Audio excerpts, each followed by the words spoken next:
Sir थे, उन्होंने मुझे बोला कि तुम्हारा योगा तो सब सही है, स्विमिंग अभी तुम्हारा शुरू करेंगे और साइकिलिंग करवाएंगे। मैंने बोला ठीक है। तो उन्होंने बोला साइकिलिंग के लिए तुम्हें संडे आना होगा, स्ट्रेचिंग और ये सब करवाएंगे, तो कॉलेज में कोई नहीं रहेगा तो वो ईजी होता है कि तुम ज़्यादा टाइम यहाँ पे आ सकते हो। मैंने बोला ठीक है। मैं गई कॉलेज, तो सर नॉर्मली स्ट्रेचिंग करवा रहे मुझे। सर ने मेरा हाथ पाँव स्ट्रेच किया, फिर मेरा हाथ स्ट्रेच किया, तो ऐसे हाथ किया, फिर मैंने T shirt full covered T shirt पहना था, तो सर ने, वो स्पॉट्स सर थे, वो अड्डी उम्र के, मतलब समझ लीजिए उनका रिटायरमेंट होने वाला था, 50 ईयर्स से ऊपर था।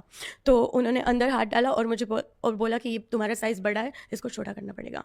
And that was the time जब मुझे पता चला कि इट्स रॉन्ग। अब मैं, मतलब तब तक मैं कॉलेज में आ चुकी थी, मेरा पीरियड्स भी स्टार्ट हो चुका था और मुझे लड़का लड़की के बीच में क्या फ़र्क होता है वो पता चल गया था। और मुझे ऐसा लगा कि अगर मैंने अपने आप को नहीं बचाया तो अब तो कुछ हो सकता है शायद इसके बाद। तो मैंने ऐसे रिएक्ट किया कि सर मुझे जाना है, मेरी मम्मी का कॉल आ रहा है, मुझे ना जाना है, घर पे जाना पड़ेगा, मैं मेरी मम्मी को नहीं बता के आई हूँ कि मैं कितने, ऐसे बोल के मैंने फ़ोन ले लिया। और मैं एक तो स्मार्ट, मुझे पता है मुझे अपने आंसू नहीं दिखाने हैं उसको, तो मैंने फ़ोन स्विच ऑफ कर लिया। फ़ोन पे ऐसे मम्मी को झूठ में बोल रही हूँ, हाँ हाँ मम्मी मैं आ रही हूँ, बस अभी सर ने बोल दिया है जाओ, मैं आ रही हूँ। मैंने जैसे ही दरवाज़ा खोला और लॉबी के बाहर गई, कॉलेज का मेन जो एंट्री गेट होता है वहाँ से बाहर गई और साइकिल के पास पहुँची एंड मैंने सांस ली एंड आई फेल्ट कि ओके, अब मुझे आई एम ओके। बट तब तक वो मेरा फर्स्ट टाइम था लाइफ का।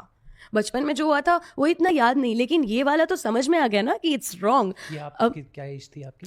कॉलेज में 17.5। 17.5, ओके। तो फिर मैं साइकिल चलाते चलाते घर जा रही हूँ और मैं रो रही हूँ पूरा ऐसे, अंदर वाला, मेरा रोना हमेशा अंदर वाला ही होता है, सबको पता है बाहर की मैं रो रही हूँ, बट मैं बहुत ज़्यादा रो रही हूँ। साइकिल चला रही हूँ, मुझे कुछ दिमाग में नहीं। घर गई, मम्मी को हक किया, मम्मी को हक कर रो रही हूँ। पापा, छोटा सा रूम था हमारा, पापा ऐसे दाढ़ी कर रहे थे, शेविंग कर रहे थे पीछे मिरर में देख के, और मम्मी ऐसी थी, मैं उनको हक करके रो रही हूँ। मम्मी बोल रही क्या हुआ क्या हुआ, मैं कुछ नहीं बोल पा रही हूँ, एकदम गर्म हो गई। मम्मी को लग रहा है इससे बुखार आ गया, समथिंग, किसी ने कुछ कर दिया, कुछ गिर गई।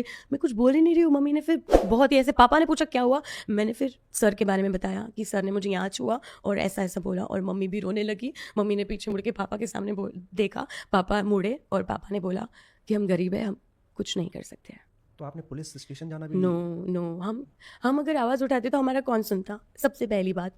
तो मैंने तब डिसाइड कर लिया, तो मैंने वापस मम्मी को हक किया और तब मैंने डिसाइड कर लिया कि ना मुझे लाइफ में पैसे कमाने हैं, बहुत ज़्यादा, उतने पैसे कमाने कि मैं आवाज़ उठा पाऊँ।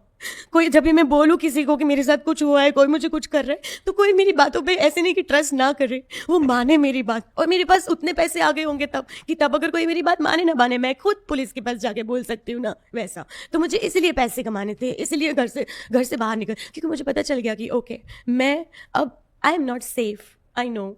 और मतलब मेरे मम्मी पापा, आई नो, वो उन्होंने बोला कि वो गरीब है और हम कुछ नहीं कर सकते, वो उनकी भी मजबूरी है, और मैं किसी का भी दोष या कुछ नहीं बोल रही हूँ, बस मुझे उन पे भी दया आ रही थी कि सी हमारी कंडीशन ऐसी है, मुझे उनको भी ऐसे नहीं देखना है, मुझे हमारी पूरी फैमिली को आगे करना है।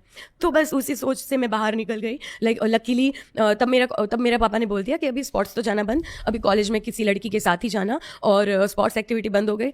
और मेरा तो फिर मतलब 3 दिन तक बुखार आ गया था, तो मैं तो ऐसे ही नहीं गई। फिर कॉलेज जाती थी, 1-1.5 महीने तक गई, और लकीली मुझे अहमदाबाद इंटरनेशनल एयरपोर्ट से कॉल आ गया।